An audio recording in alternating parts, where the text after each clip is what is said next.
कांग्रेस नेता प्रियंका वाड्रा असम में मौजूद हैं। 2016 में लगातार 15 साल पुरानी सत्ता खोने के बाद कांग्रेस यहां वापसी की कोशिश में है, लेकिन राह काफी मुश्किल है।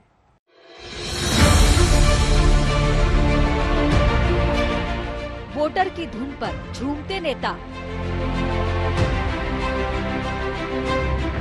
चुनावी बागान प्रियंका मेहरबान, चाय वही जो वोट दिलाए।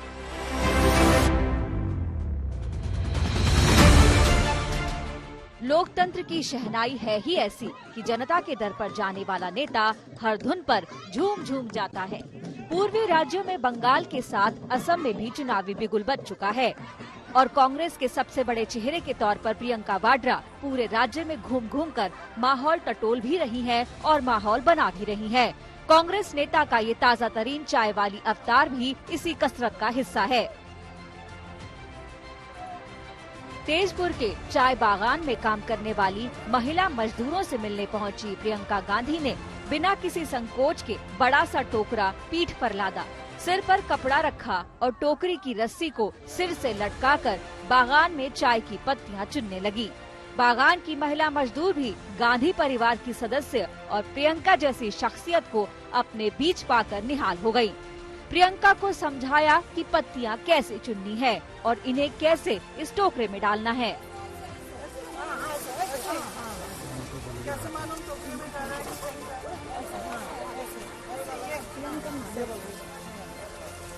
पत्तियां चुनने के बाद चाय की चुस्कियों का दौर भी चला। मजदूरों की लाई चाय के साथ प्रियंका ने ब्रेड भी खाई और इसी दौरान एक महिला मजदूर के दोनों हाथ पकड़कर घिसी हुई सख्त हथेलियों को भी थामा, मानो वो कहना चाहती हो कि इन हाथों को उनके हाथों के साथ से सुकून और मजबूती जरूर मिलेगी। प्रियंका के संदेश को चाय मजदूरों ने बखूबी समझा और जिंदाबाद के नारों में कोई कंजूसी नहीं की।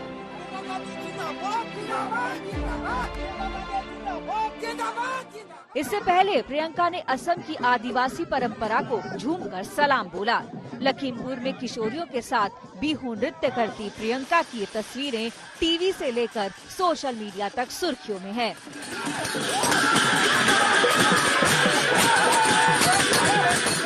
प्रियंका सोमवार से ही असम के दौरे पर हैं। यहाँ वो असमी संस्कृति और अस्मिता की हर पहचान के आगे सिर झुका रही हैं। चाहे कामाख्या मंदिर में दर्शन हो या फिर आजादी की लड़ाई के शहीदों को श्रद्धांजलि, इन सारे इशारों का लक्ष्य सिर्फ और सिर्फ एक है और वो है असम की सत्ता, जिससे कांग्रेस पिछले चुनाव में बुरी तरह बेदखल हुई थी। 2016 में कांग्रेस को सिर्फ 26 सीटें मिली थी, उसे अपनी 52 सीटें गंवानी पड़ी थी, जबकि एनडीए ने 46 सीटों के साथ पूर्ण बहुमत की सरकार बनाई थी।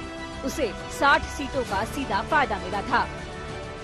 कांग्रेस पार्टी का सवाल है, विगत कई चुनावों से हमने देखा है कि कांग्रेस पार्टी आज न केवल क्षीण हो चुकी है, अपितु कांग्रेस पार्टी अगर सही मायने में देखा जाए तो नगण्य हो चुकी है। जाहिर है 5 साल में नुकसान की भरपाई करना बेहद मुश्किल है, वो भी तब जब सारा दारोमदार अकेले प्रियंका के सर पर हो। लेकिन प्रियंका अपनी इस जिम्मेदारी को बखूबी निभा रही है, इस फलसफे के साथ कि प्रचार कर्म करना ही नेता का कर्तव्य है और फल तो मतदाता के हाथों में है, जिसे चाहे दे दे।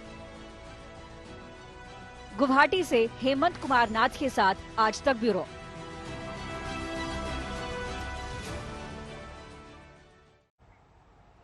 प्रियंका गांधी असम में तो राहुल गांधी अपना सारा ध्यान बंगाल और असम छोड़कर दक्षिण भारत पर लगाए हुए हैं। केरल, तमिलनाडु और पुडुचेरी में उनके दौरों से लगातार ऐसी तस्वीरें और बयान आ रहे हैं जो सुर्खियां बन रहे हैं।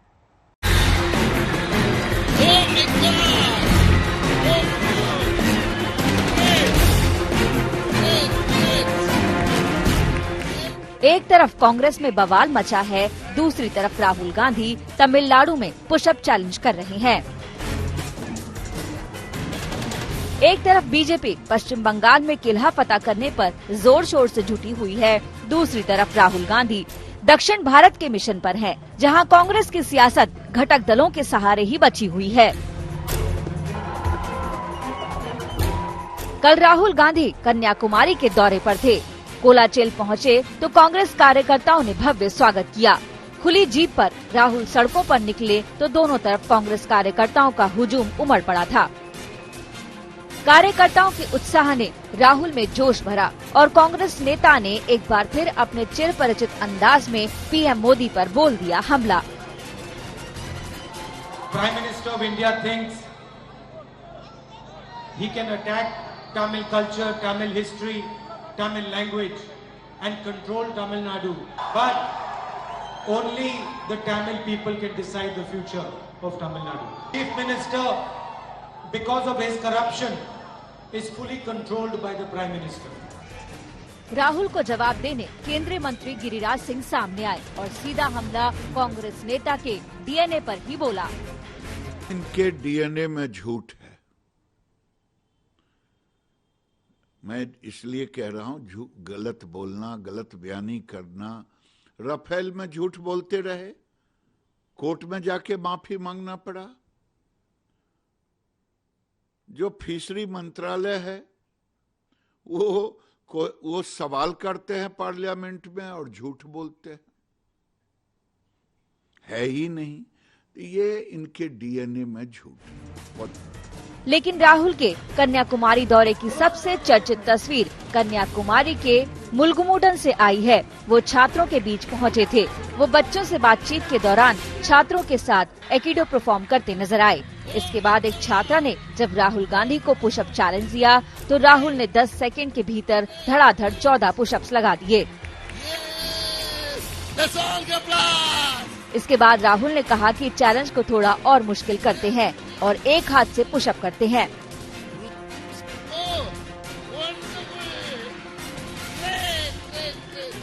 राहुल की तस्वीर आम लोगों को काफी लुभाती है, लेकिन ऐसे वक्त में जब बीजेपी पश्चिम बंगाल से यूपी तक एक्शन में है, राहुल गांधी का खुद को दक्षिण भारत पर केंद्रित कर लेना कांग्रेस कार्यकर्ताओं का कितना मनोबल बढ़ा पाएगा। खास बात यह है कि कांग्रेस के भीतर ही घमासान मचा हुआ है, लेकिन राहुल की तरफ से अब तक कोई बयान सामने नहीं आया है। कन्याकुमारी से प्रमोद माधव के साथ आज तक ब्यूरो।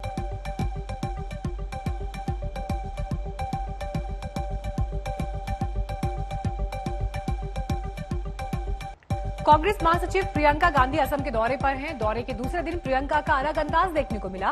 प्रियंका गांधी सीधे चाय बागान पहुंच गईं और वहां पर खुद चाय की पत्तियां तोड़ते हुए नजर आईं। प्रियंका ने महिला मजदूरों से बात की। तेजपुर में हमारे संवाददाता आनंद पटेल ने प्रियंका गांधी वाड्रा से की एक्सक्लूसिव बात।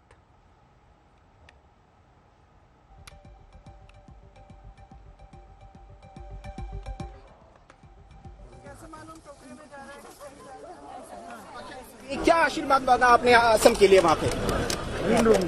असम की खुशहाली के लिए, यहाँ की जनता की खुशहाली के लिए, उनकी खुशियों के लिए। आज आप असम में आज चाय बागान में जो कर्मचारी थे उनसे मिलके आए। प्रधानमंत्री भाई वो कह रहे थे कि जो चाय असम की वो खतरे में। क्या आपको लगा आज वहाँ पे जब बात की? किसी एक जने के ट्वीट करने से असम की चाय खतरे में नहीं होगी। असम के अस्तित्व पर जो वार भाजपा और आरएसएस ने किया है, उसके अस्तित्व पर खतरा वही है। जी समझ रहे हैं आप? कल आपने रोजगार अभियान की शुरुआत की। यहाँ पे बीजेपी के जो नेता आते हैं वो कहते हैं कि एक बार फिर से डबल इंजन चाहिए, राज्य में भी एक बार फिर से देखिए, मैंने पहले अपने भाषण में भी कहा है, असम के अस्तित्व की बात है। किसी को ना डबल इंजन चाहिए, ना रिमोट कंट्रोल का सीएम चाहिए, ना डबल सीएम चाहिए। उनको चाहिए एक नेता, एक सीएम, जो एक पार्टी जो उनके अस्तित्व को बचाकर उनके भविष्य के लिए काम करे। और जहाँ जहाँ मैं जाती हूँ ये यही सुनती हूँ। जहाँ सुबह भी गई सबने यही कहा। उनको क्या चाहिए?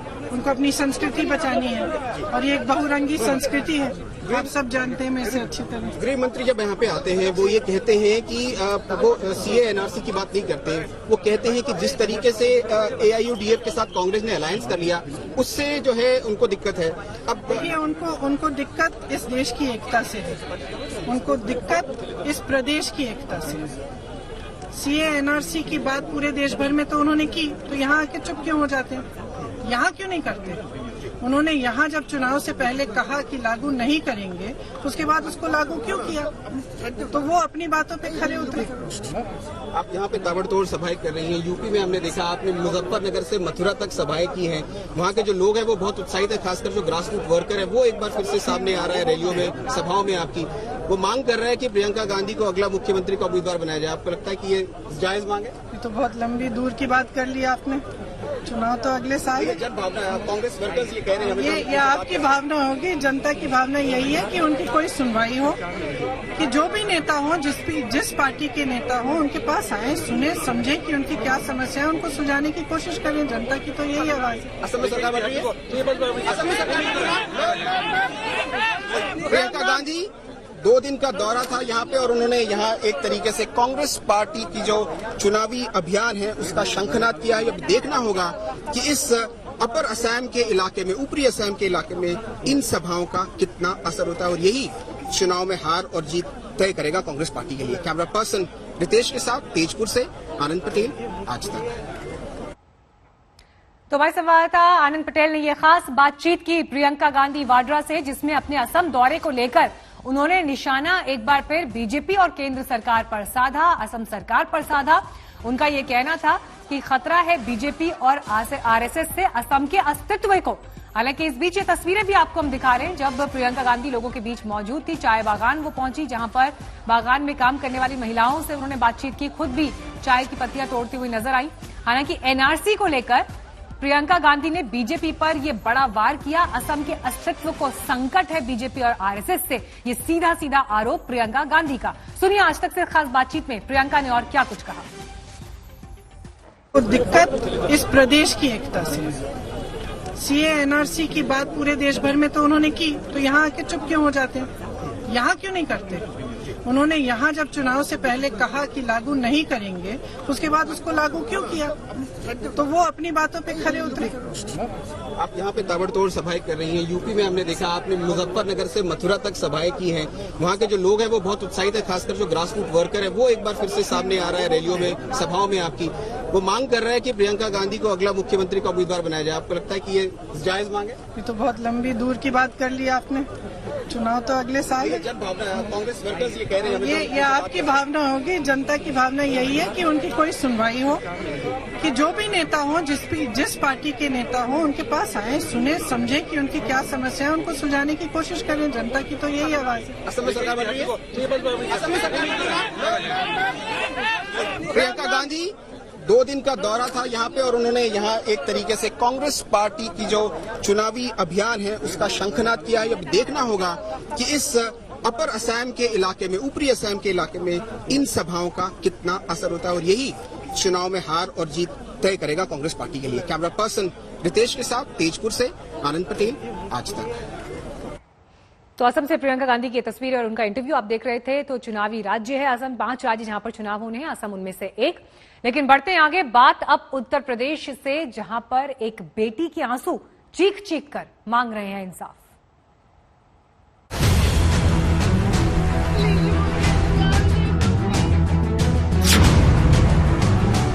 इंसाफ दे दो प्लीज, मुझे इंसाफ दे दो।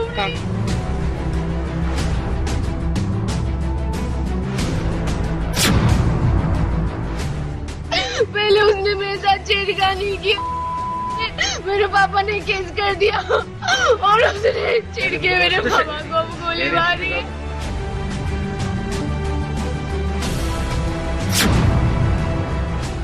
मेरे पापा को गोली मारी। 6-7 लोग थे।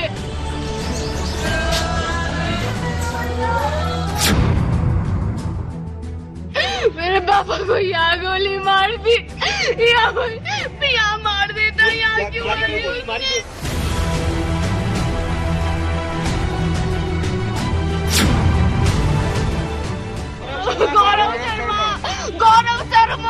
गौरव संग्राम।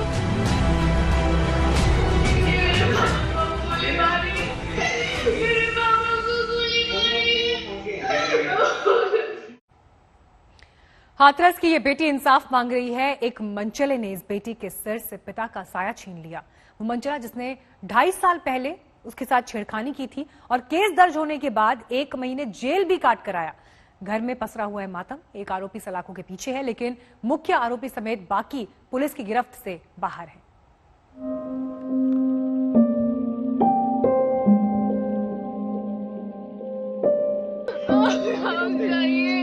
पहले उसने मेरे साथ छेड़खानी। ये कातर पुकार पत्थर दिल इंसान का सीना भी बम की तरह पिघला दे। इंसाफ दे दो प्लीज, मुझे इंसाफ दे दो। गाँव के लोग थे। ये लड़की इंसाफ मांग रही है, अपने पिता के कत्ल का इंसाफ। गाँव के लोग थे। पहले उसने मेरे साथ छेड़खानी की, मेरे पापा ने केस कर दिया और उसने चिढ़ के मेरे पापा को गोली मारी। हर इंसान की संवेदना को झकझोर देने वाली ये खबर उत्तर प्रदेश के हाथरस की है। सोमवार शाम हाथरस जिले के थाना सासनिक क्षेत्र के गांव नौजरपुर स्थित इसी खेत में फरियादी लड़की का पिता आलू की खुदाई कर रहा था। तभी 6-7 लोगों ने उन पर हमला बोल दिया। हमलावरों ने ताबड़तोड़ गोलियां बरसाई। हमला इतना तेज था कि लड़की के पिता को बचाने का मौका तक नहीं मिला। खेत में देखिए गोलियों के खोखे बिखरे हुए हैं। 6-7 लोग थे। मेरे पापा को यहाँ गोली मार दी, यहाँ मार देता, यहाँ क्यों? गोली लगने के बाद जख्मी शख्स को तुरंत अस्पताल ले जाया गया, लेकिन अस्पताल पहुंचने से पहले ही वो दम तोड़ चुके थे। इसमें सूचना प्राप्त हुई है कि 4 अज्ञात व्यक्तियों ने एक व्यक्ति जो अपने खेत में आलू निकाल रहा था उसकी गोली मारकर इन्होंने हत्या कर दी। ये हत्याकांड कत्ल का कोई सामान्य मामला नहीं है। इसके पीछे एक काला अतीत छिपा हुआ है। मृतक की बेटी के मुताबिक कत्ल का मुख्य आरोपी गौरव शर्मा है। गौरव शर्मा ने उसके साथ 2.5 साल पहले भी छेड़छाड़ की थी। इस पर उसके पिता ने केस किया था। उसी केस के आरोपी ने अब खूनी बदला ले लिया। जैसे केस चल रहा था इसके ऊपर छेड़खानी का, तो फिर उसके बाद में 2018 में केस चल रहा था। उसके बाद में फिर इसने कुछ नहीं किया, जाता था खेतों पे, धमकी देता था, ऐसे ही नॉर्मली कुछ नहीं करता था। उसके बाद इसने केस वापस करने की धमकी दी, वापस लेने की, तो पापा ने मना कर दिया। फिर इसने आके हाथरस पुलिस भी मृतक की बेटी के आरोपों की पुष्टि कर रही है।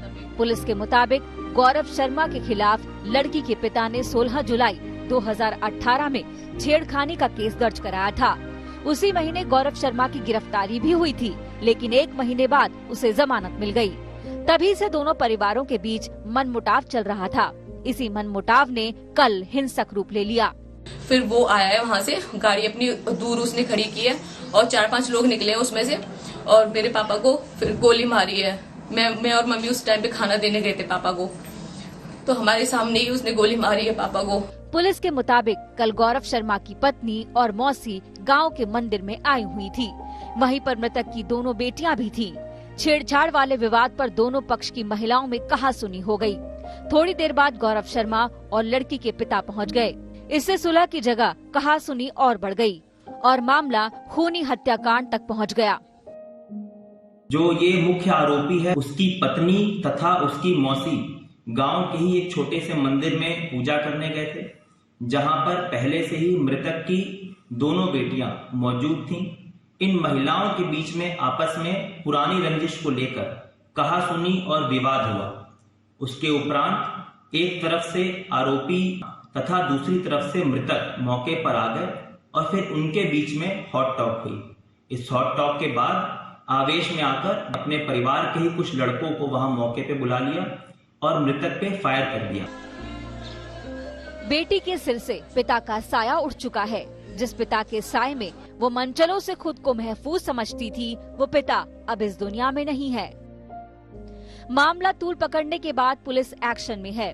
गौरव शर्मा समेत 5 आरोपियों के खिलाफ FIR दर्ज की गई है। FIR की कॉपी आप टीवी स्क्रीन पर देख सकते हैं। ललित शर्मा नाम के एक आरोपी को पुलिस ने गिरफ्तार कर सलाखों के पीछे भेज दिया है। मुख्य आरोपी गौरव शर्मा अब तक पुलिस की गिरफ्त से दूर है। मामला तूल पकड़ने पर CM योगी भी एक्शन में आ गए हैं। उन्होंने फौरन आरोपियों पर NSA लगाने और सख्त कार्रवाई करने की हिदायत पुलिस को दे दी है। हाथरस से राजेश सिंघल के साथ आज तक ब्यूरो।